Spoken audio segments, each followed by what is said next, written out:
को प्रणाम, छोटों को स्नेह और आशीष। मैं हूँ राजेश त्रिपाठी। स्वागत है आपका मेरे चैनल धर्म दर्पण में। धर्म दर्पण में हम लोग विविध प्रकार के धार्मिक प्रसंग आपको सुनाते हैं, राम कथा भी सुनाते हैं, जीवनोपयोगी कुछ प्रेरणादायक प्रसंग भी बताते हैं। आज का जो हमारा वीडियो है उसका शीर्षक है रामेश्वरम शिवलिंग स्थापना में रावण सीता को लेकर क्यों आया। देश भर में भगवान शिव के 12 ज्योतिर्लिंग स्थापित हैं और सभी से कोई न कोई पौराणिक कथा जुड़ी हुई है। आज हम बात करने जा रहे हैं हिंदुओं की आस्था के केंद्र रामेश्वरम धाम के बारे में। भगवान शिव के ज्योतिर्लिंग के साथ ही यह हिंदू धर्म के प्रसिद्ध 4 धामों में से एक है। और रामेश्वरम के बारे में कहा जाता है कि भगवान राम ने लंका पर चढ़ाई से पहले खुद अपने हाथों से इस शिवलिंग की स्थापना की थी। इसके बाद प्रभु श्री राम नल और नील के माध्यम से समुद्र पर विश्व का पहला सेतु बनवाया था। राम ने पहले शिवलिंग पर पूजा अर्चना की, फिर नल नील के बनाए पुल से होते हुए लंका पर आक्रमण किया। इस वीडियो में हम विस्तार से रामेश्वरम शिवलिंग स्थापना की कथा सुनाते हैं। शिवलिंग की स्थापना भगवान राम ने की है, इसीलिए उसका नाम रामेश्वरम पड़ा। भगवान राम के कथनानुसार जो मनुष्य रामेश्वरम के दर्शन व पूजा करेगा उन्हें शंकर जी मेरी भक्ति प्रदान करेंगे। ऐसा बताया जाता है कि रामेश्वरम में पहुंचकर भगवान श्री राम जल पी रहे थे। उसी समय आकाशवाणी सुनाई पड़ी, तुम मेरी पूजा किए बिना ही जल पी रहे हो। तब श्री राम ने लंका पर विजय प्राप्त के लिए आशीर्वाद प्राप्त किया। श्री राम द्वारा प्रार्थना किए जाने पर लोक कल्याण की भावना से ज्योतिर्लिंग के रूप में सदा के लिए शिव जो हैं, भगवान शिव जो हैं वहाँ पर निवास कर गए। श्री राम ने विधि विधान से शिवलिंग की स्थापना की। लंका पर विजय प्राप्त करने के लिए भगवान राम ने समुद्र के किनारे शिवलिंग बनाकर शिव जी की पूजा की थी। इससे प्रसन्न होकर भगवान शिव ने उन्हें विजय श्री का आशीर्वाद दिया था। आशीर्वाद के साथ ही श्री राम ने शिव जी से अनुरोध किया कि जन कल्याण के लिए वह सदैव ज्योतिर्लिंग के रूप में यहाँ निवास करें। उनकी इस प्रार्थना को शिव ने सहर्ष स्वीकार किया और तब से रामेश्वरम में इस शिवलिंग की पूजा हो रही है। शिवलिंग त्रेता युग में स्थापित किया गया था। शिवलिंग की स्थापना के लिए भगवान राम ने हनुमान जी से शिवलिंग लाने को कहा, मगर कैलाश पर्वत पर पहुंचकर हनुमान जी को भगवान शिव नजर नहीं आए तो वो वहीं भोले बाबा के प्रकट होने के लिए तपस्या करने लगे।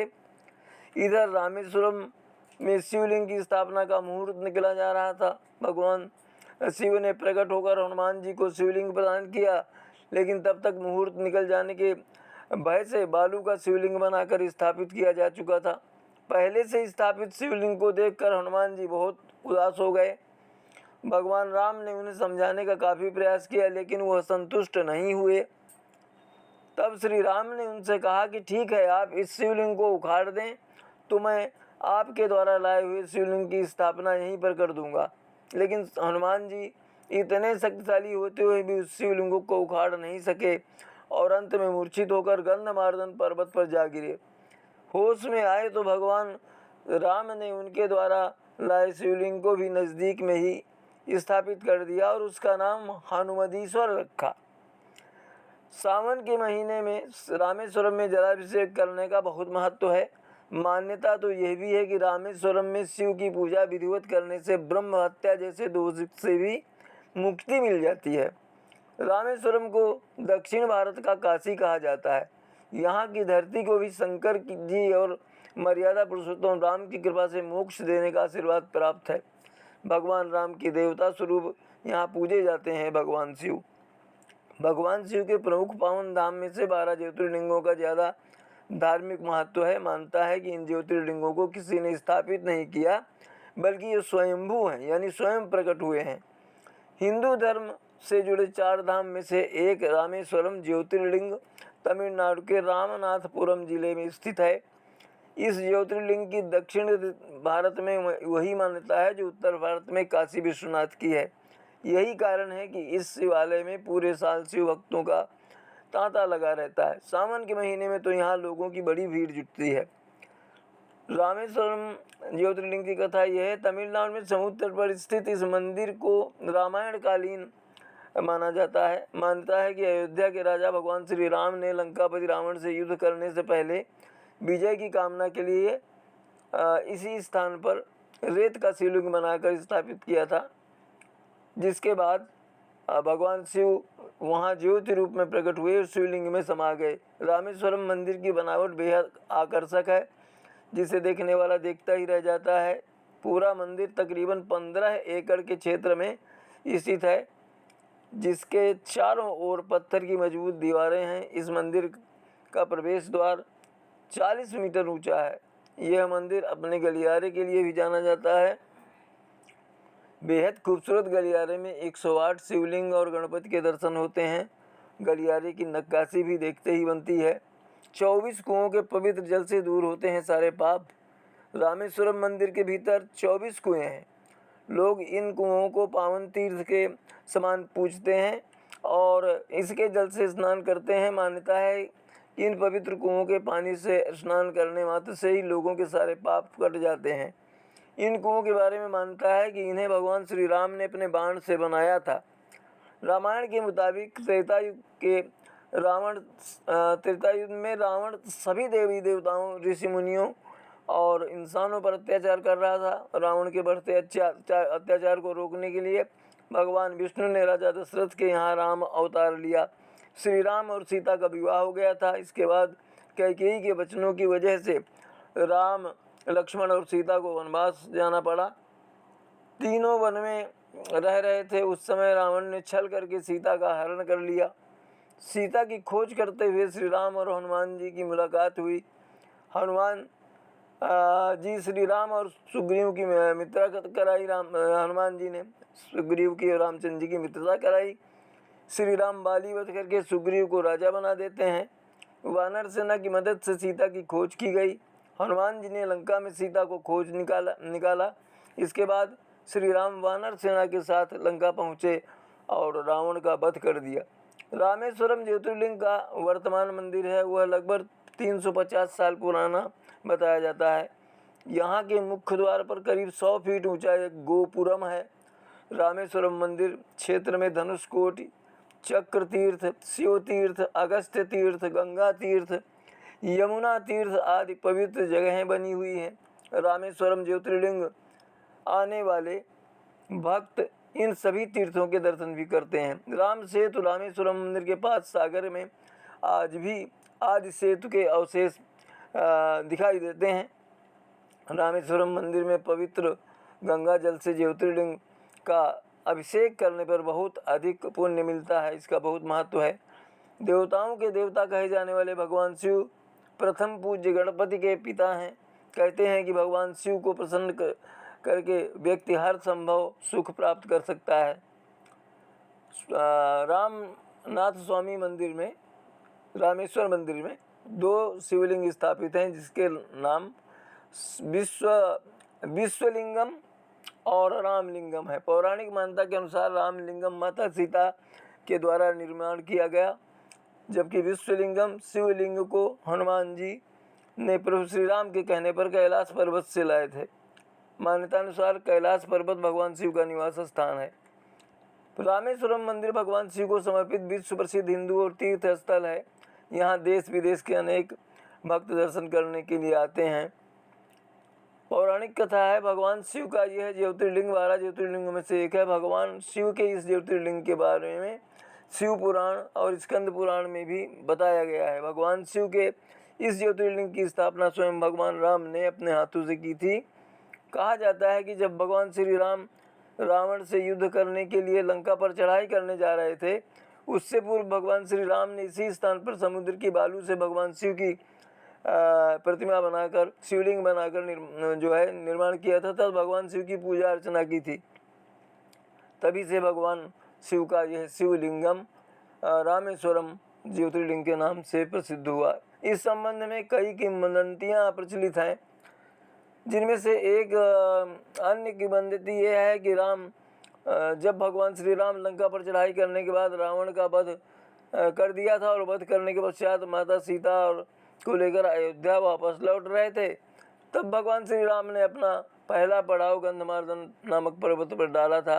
भगवान श्री राम के गंधमार्दन पर्वत पर आने की खबर सुनकर सभी ऋषि मुनि वहां पहुंचकर भगवान श्री राम के दर्शन करने पहुंचे। इसके पश्चात भगवान श्री राम ने ऋषि मुनियों से कहा कि रावण पुलस्त वंश का ब्राह्मण था और रावण का वध करने से मुझ पर ब्रह्म हत्या जैसा गंभीर पाप चढ़ गया है। ऋषि मुनि कृपया मुझे इस ब्रह्म हत्या के पाप से मुक्ति दिलाने की कोई उचित उपाय बताएं। तभी वहाँ स्थित ऋषि मुनियों ने भगवान राम को ब्रह्म हत्या के पाप से मुक्ति दिलाने के लिए एक उचित उपाय बताया और कहा कि ब्रह्म हत्या से मुक्ति पाने के लिए एक बहुत ही सरल उपाय है कि आप भगवान शिव के शिवलिंग की स्थापना करें और भगवान शिव की पूजा अर्चना करें। ऋषि मुनियों की बात सुनने के पश्चात भगवान श्री राम ने अपने परम भक्त हनुमान को कैलाश पर्वत जाकर स्वयं भगवान शिव के शिवलिंग लाने का आदेश किया। अपने प्रभु की आदेश पा करके हनुमान तुरंत ही कैलाश पर्वत की ओर प्रस्थान कर गए। भगवान शिव से शिवलिंग लेने के लिए भगवान शिव की प्रतीक्षा करने लगे, परंतु हनुमान को भगवान शिव के दर्शन प्राप्त नहीं हुए। तब भक्त हनुमान को भगवान शिव के दर्शन प्राप्त न हुए तो भक्त जो हनुमान हैं वहीं कैलाश पर्वत तो भगवान शिव की तपस्या करने लगे। तपस्या से प्रसन्न होकर शिव ने हनुमान जी को दर्शन दिए और अपना प्रतिरूप शिवलिंग हनुमान को दे दिया। जब हनुमान भगवान शिव का शिवलिंग लेकर आए, भगवान श्री राम के पास पहुँचे, तब तक तो शुभ मुहूर्त निकल चुका था और वहीं माता सीता ने समुद्र के रेत से एक सुंदर शिवलिंग की स्थापना कर दी थी। जब भक्त हनुमान ने ये देखा तो वो बहुत दुखी हुए, ये समय से न पहुँच सके। भगवान राम ने तो हनुमान से कहा कि शिवलिंग स्थापित है, उसे हटा दो तो तुम्हारी शिवलिंग स्थापित कर दें। ये एक प्रसंग आता है, एक इस तरह का भी प्रसंग आता है, ये जो इसमें है। आज भी इस शिवलिंग पर पूंछ के निशान कहते हैं मौजूद है। वो जो हटाने की कोशिश करते रहे थे, हटा नहीं, मगर उसमें पूंछ के निशान मौजूद हैं। रामेश्वरम मंदिर के अंदर 22 तीर्थ स्थित हैं, जिसमें कोटि तीर्थ जैसे 1-2 तालाब भी हैं। भगवान शिव के रामेश्वरम मंदिर में सबसे पहले तीर्थ को अग्नि तीर्थ कहते हैं और यहाँ मान्यता है कि अग्नि तीर्थ कुंड में जो भी श्रद्धालु स्नान करते हैं उनके जन्म जन्मांतर के सभी पाप धुल जाते हैं और मन में शुद्धता आती है। इस तीर्थ से निकलने वाला जल बहुत ही चमत्कारिक गुणों से भरपूर माना जाता है। कहा जाता है जो भी श्रद्धालु पूजा करने से पूर्व अग्नि तीर्थ में स्नान करता है उसके सभी पाप नष्ट हो जाते हैं, शरीर के सभी रोग दूर हो जाते हैं तथा शरीर में नई ऊर्जा का संचार होता है। गर्भगृह के अंदर इस मंदिर में भगवान शिव के 2 शिवलिंग स्थापित हैं। एक लिंगम का नाम रामलिंगम तथा दूसरे का नाम विश्वलिंगम है। मंदिर में भगवान शिव के भक्त नंदी की एक विशाल मूर्ति भी स्थापित है। यह मूर्ति 12 फीट लंबी, 9 फीट ऊंची है। मंदिर में सैकड़ों बलुआ पत्थरों के खंभों, बीमों और ऊंची छतों से बने कई गलियारे हैं। 4000 से अधिक स्तंभों वाले इस गलियारे की कुल लंबाई लगभग 3800 फीट है। रामेश्वरम मंदिर में की लंबाई 1000 फीट, चौड़ाई 650 फीट तथा द्वार की ऊंचाई लगभग 40 फीट है। रामेश्वरम मंदिर में अन्य देवी देवताओं को समर्पित मंदिर भी बने हुए हैं। रामेश्वरम मंदिर में से लगभग 30 किलोमीटर की दूरी पर धनुषकोटि नामक जगह है, जहाँ पर पितृ मिलन एवं श्राद्ध तीर्थ नामक जगह है। रामेश्वरम जहाँ श्री राम को मिला था रावण पर विजय का आशीर्वाद। आध्यात्म रामायण में श्री राम ने घोषणा की कि जो मनुष्य रामेश्वरम शिव का दर्शन कर सेतु बंध को प्रणाम करेगा वो ब्रह्म हत्या आदि पापों से मुक्त हो जाएगा। इसके संबंधित अर्थ है अध्यात्म रामायण में, प्रणमेत सेतु बंधयो दृष्ट्वा रामेश्वरम शिवम ब्रह्म हत्यादि पापेभ्यो मुच्यते मनुग्रहात्, यानी मेरे अनुग्रह से वो ब्रह्म हत्या जैसे पाप से मुक्त हो जाएगा। रामेश्वरम की यात्रा करने वालों को हर जगह राम कहानी की गूंज सुनाई पड़ती है। रामेश्वरम के विशाल टापू का चप्पा चप्पा भूमि राम की कहानी से जुड़ी हुई है। किसी जगह पर राम ने सीता जी की प्यास बुझाने के लिए धनुष की नोक से कुआं खोदा था, कहीं पर सीता जी ने अग्नि प्रवेश किया था, तो किसी अन्य स्थान पर श्री राम ने जटाओं से मुक्ति पाई थी, जो जटा वो तपस्वी के रूप में बांधे हुए थे। ऐसी सैकड़ों कहानियाँ प्रचलित हैं। यहाँ राम सेतु के निर्माण में लगे ऐसे पत्थर भी मिलते हैं जो पानी पर तैरते हैं। मान्यता के अनुसार नल नील नामक 2 वानरों ने उनको मिले वरदान के कारण जिस पाषाण शिला को छुआ वो पानी पर तैरने लगी और सेतु के काम आई। प्राचीन काल से ही भारत में तीर्थों की धार्मिक महत्ता रही है। इसी महत्व को बनाए रखने एवं विशाल भारतवर्ष को एकता के सूत्र में पिरोने के लिए परम पवित्र 4 धामों की स्थापना 4 दिशाओं में की गई। उत्तर दिशा में हिमालय की गोद में बद्रीनाथ, पश्चिम में द्वारकापुरी, पूर्व में जगन्नाथपुरी तथा सूर्य दक्षिण छोर पर स्थित है रामेश्वरम धाम। रामेश्वरम चेन्नई से लगभग 425 मील दक्षिण पूर्व में स्थित है। यह हिंद महासागर और बंगाल की खाड़ी से चारों ओर से घिरा हुआ है। एक सुंदर शंख के आकार का द्वीप जैसा है। काफ़ी समय पूर्व यह द्वीप भारत की भूमि से जुड़ा हुआ था, परंतु बाद में सागर की लहरों ने भारत और द्वीप के भूमि के रास्ते को काट डाला, जिससे यह चारों ओर से पानी से घिरकर टापू बन गया। रामेश्वरम मंदिर जाने के लिए कंक्रीट के 145 खंभों पर टिका करीब 100 साल पुराना पुल है। नल नील को एक ऋषि का श्राप था कि तुम दोनों जिस वस्तु को भी पानी में फेंकोगे वो नहीं डूबेगी। यही श्राप सेतु बनाते समय भगवान राम के नाम काम आया, इसलिए वह दोनों योद्धा पत्थरों को जल में डालते गए और एक विशाल सेतु का निर्माण हो गया, जिस पर चढ़कर वानर सेना ने लंका पहुंच विजय पाई। बाद में श्री राम ने विभीषण के अनुरोध पर धनुष कोटि नामक स्थान पर यह सेतु तोड़ दिया था। जब समुद्र पर राम सेतु बनाने के पूर्व शिवलिंग स्थापना कर पूजा करने की बात उठी तो ये कहा गया कि इस पूजा के लिए आचार्य किसे बनाया जाए। तो सलाह दी गई कि रावण से बड़ा आचार्य अभी कोई नहीं है। संदेह उठा कि क्या रावण इसके लिए राजी होंगे। तय किया गया कि इसके लिए जामवंत को दूत बनाकर भेजा जाए। योजना के मुताबिक जामवंत लंका गए और रावण से पूरी बात बताई। पहले रावण इसके लिए तैयार नहीं हो रहा था। इस पर जामवंत ने रावण को डरवाया कि लक्ष्मण यहाँ वहाँ ध्यान लगाकर यहाँ की हर बात जान रहे हैं। उनके हाथ में धनुष है और उस पर ऐसा बाण वे चढ़ाए हैं जो आप सहित पूरी लंका को भस्म कर देगा। आपने अगर जाने से इनकार किया तो वे बाण चला देंगे और आपके सहित लंका नगरी और उसके सारे नर नारी शेष हो जाएंगे, भस्म हो जाएंगे। रावण समझ चुका था कि उसे जाना ही होगा। वह जामवंत से पुष्टि कराता है इस बात की कि कहीं राम का यह बड़ा संकल्प लंका पर विजय पाने का तो नहीं है। जामवंत कहते हैं, आप ठीक समझ रहे हैं, ये लंका विजय के लिए ही यज्ञ है, तो क्या आप आचार्य बनना स्वीकार करेंगे। रावण अवसर नहीं छोड़ना चाहता था, अपनी सहमति देता है। कहता है उनके विषय में ज़्यादा नहीं जानता, वे वन में भटक रहे हैं, उनके पास कोई सुविधा नहीं है। जब आप जैसे दूत उनके साथ हैं तो अच्छे ही आदमी होंगे। ब्राह्मण तो लोगों को सही मार्ग दिखाता और सहायता भी करता है। मैं अवश्य उनका आचार्य बनूंगा। जामवंत की अगली चिंता यज्ञ की व्यवस्था और उसमें लगने वाली वस्तुओं को लेकर थी। यह चिंता भी रावण ने यह कहते हुए दूर की कि अगर यजमान का पूजा स्थल घर ना हो तो शास्त्र की व्यवस्था के अनुसार पूजा की सारी तैयारी आचार्य को ही करानी पड़ती है। आप यजमान से कहिए कि वे सिर्फ स्नान व्रत के साथ पूजन के लिए तैयार रहें, सभी वस्तुएं मैं उपलब्ध करा दूंगा। रावण ने सहयोगियों को यज्ञ की व्यवस्था के निर्देश दिए। फिर माँ सीता के पास गया, उन्हें बताया समुद्र पार तुम्हारे पति राम लंका विजय के लिए यज्ञ आयोजित कर रहे हैं, मुझे उसमें आचार्य के रूप में बुलाया है। चूँकि जंगल में यजमान की सारी व्यवस्था का दायित्व आचार्य का ही होता है, इसलिए अर्धांगिनी की व्यवस्था भी मुझे ही करनी है।